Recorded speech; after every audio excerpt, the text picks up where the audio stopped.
Hey there, happy Monday. This is your pal Munch with your daily leadership tip. So, leaders, you know how when your car is making an odd noise and you bring it to the mechanic, and sure enough, when you bring it to the mechanic, it doesn't make that noise? And so your mechanic kind of looks at you and says, well, we can poke around a little bit and try to figure out what the problem is, but without hearing the noise ourselves, it's really hard to know how to respond. It's kind of the same in the workforce. Let me explain. You will, I'm sure by now, be administering annual employee engagement surveys. And you do get a lot of noise, you get a lot of feedback, you get a lot of suggestions, good, bad, and ugly. And you wonder how you're going to deal with the overwhelming volume of comments and feedback and negativity often. And it may be hard to act upon it. Rather than wait for that noise once a year, tap into your workforce throughout the year.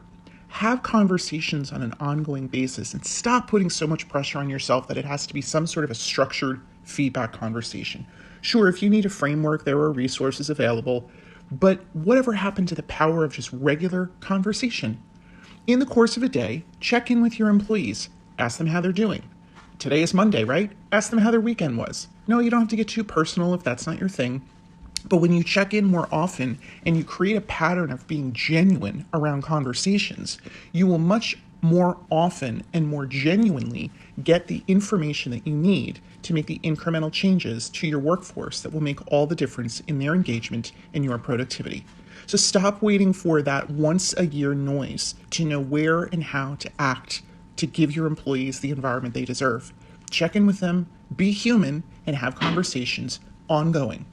And when you test drive that kind of approach to leadership, you will be smooth sailing.